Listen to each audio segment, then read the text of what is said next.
Miten yhdistää Visual Studio Code GitHubiin? Moi, se on Hannes Tekoälypajasta ja tässä videossa mä opetan aloittelijoista kokeneemmillekin, että miten sä saat yhdistettyä VS Coden GitHubiin, jotta nämä sun koodit ja tiedostot siirtyy automaattisesti GitHubiin, kun sä teet niihin muutoksia. Että eiköhän aloiteta. Ensimmäinen juttu, mitä pitää tehdä, on lataa Gitti sun koneelle. Eli mä laitan linkin tonne kuvaukseen, tässä on Windowsille, niin ladatkaa Git for Windows x64 Setup. Ja tosiaan mulla on se jo ladattuna. Sitten avatkaa se. Se kysyy, että saako Git tehdä muutoksia sun koneelle, niin painakaa kyllä. Sitten avautuu tämmönen setup-ikkuna. Aluksi tässä lukee Terms of Conditionit ja muut. Lukekaa ne läpi. Sitten painakaa Next. Sitten mihin Gitti tallennetaan. Sitten tässä on vaihtoehto, mitä sä voit valita, esimerkiksi jos sä haluat ikonin sun työpöydälle Gitistä tai vastaavia, mutta näillä oletuksilla pärjää ihan hyvin. Sitten painetaan Next. Next. Next. Sitten Next. Sitten täällä on tärkeä asetus. Eli tässä on, että missä tätä Gittiä voi käyttää. Git Bashissa ainoastaan command promptissa tai sitten muissa sovelluksissa. Niin jättäkää te keskimmäinen, jotta te voitte käyttää sitä tuolla Visual Studio Codessa. Next. Sitten no tässä voisitte päättää itse. Tää on up to you. Sitten next. Hetki pieni.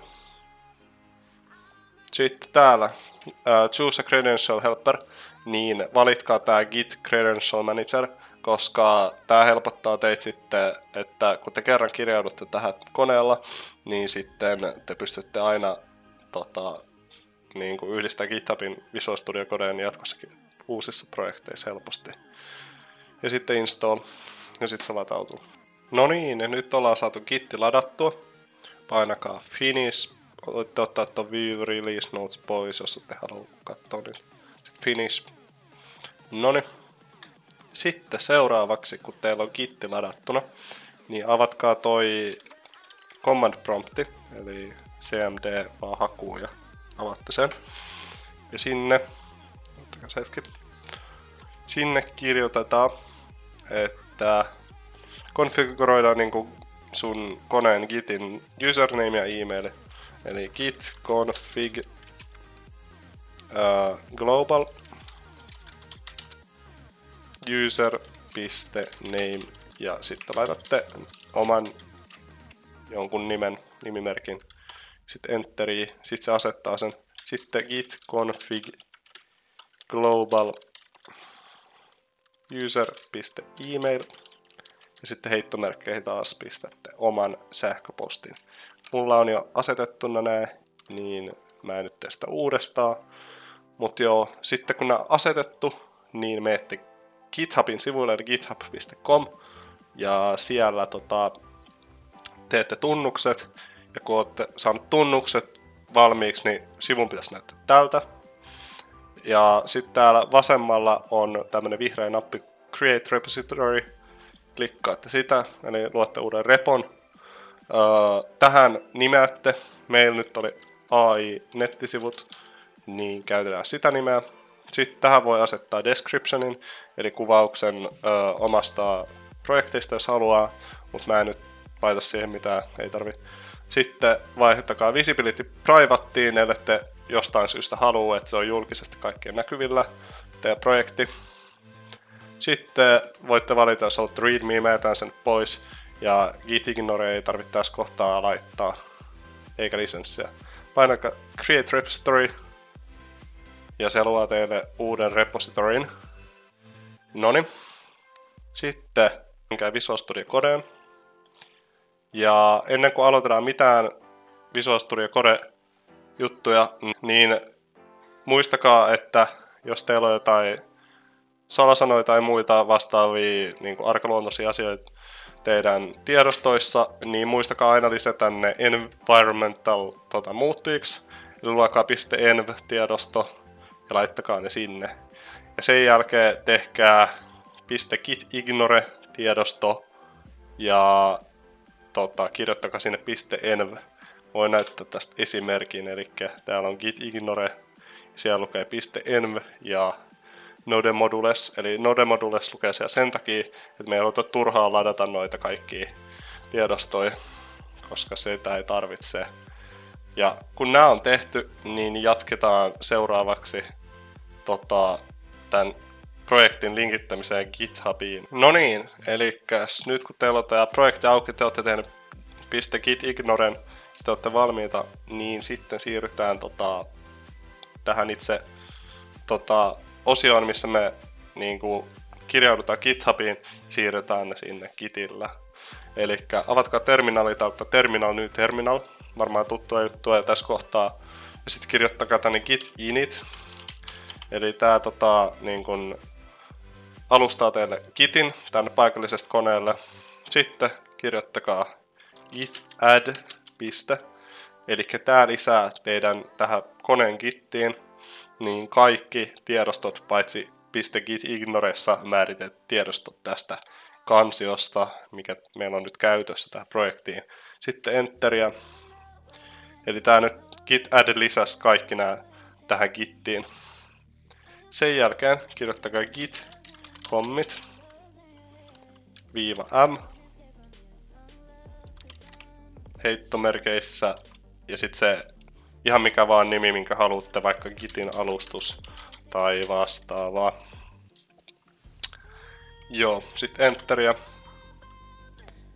Sitten ennen kuin me voidaan mennä seuraavaan vaiheeseen, eli siirtämään näitä tiedostoja tuonne GitHubiin, niin meidän pitää lisätä meidän GitHubin niin tunnukset tähän niin koneelle paikallisesti tallentaa.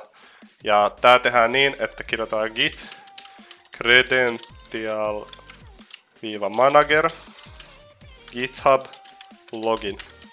Eli mitä tää tekee, niin tää avaa sun koneelle ikkunan, mistä sä voit kirjautua selaimessa GitHubiin, jolloin tää niinku antaa tälle tietokoneelle valtuutuksen käyttää sun GitHub-tunnuksia. Ja kun painaa enteriä, niin teille aukeaa tuota pikaa ikkuna, joka näyttää tältä. Ja tästä voi klikata, että sign in with your browser. Mulla on jo tää tili lisättynä, niin mä skippaan tän. Mutta mä näytän sitten vielä, että miten sä voit tarkistaa, että menikö se läpi. Eli kirjoita git credential manager, kuten äsken. Sitten GitHub ja sitten list. Ja tää listaa kaikki autoroidut accountit tällä tietokoneella. Ja täältä tulee käyttäjä, joka on autoroitu.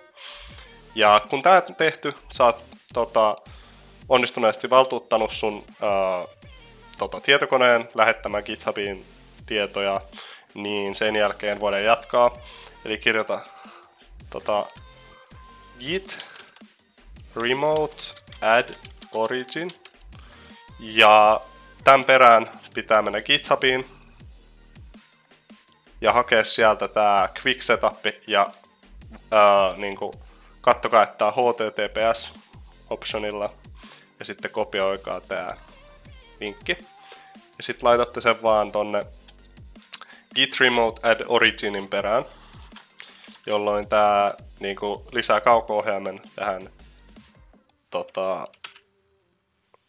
sun GitHub repositoriin. Ja kun se on tehty, niin sä voit kirjoittaa, että git branch -iso M main, niin sitten tää luo tän main puun. Ja tämän jälkeen vika koodi, mitä sun pitää kirjoittaa, on git push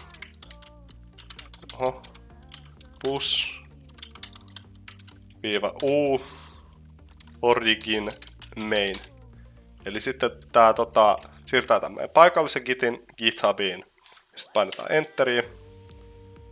Niin sitten tää alkaa tekemään No niin, näyttäisi, että se onnistuu. Ja sitten voidaan mennä tarkistaa GitHubiin, eli päivitetään sivu. Ja kuten näette, täällä on kaikki meidän tiedostot, mitä me tarvitaan meidän projektissa. Ja näinkin yksinkertaisesti se on. Ja nyt kun teillä on tää asennettuna, niin teidän ei tarvi enää kirjautua GitHubiin Visual Studio Codessa, vaan te voitte suoraan lähettää näitä teidän projekteja GitHubiin eri repositoreihin. Mut joo, toivottavasti opitte. Ja muistakaa tilata ja liittyä ilmaiseen Discordiin, joka on niinku tuolla kuvauksessa. Ja katsokaa tästä video, tää voi auttaa teitä myös. Nähdään ensi videossa.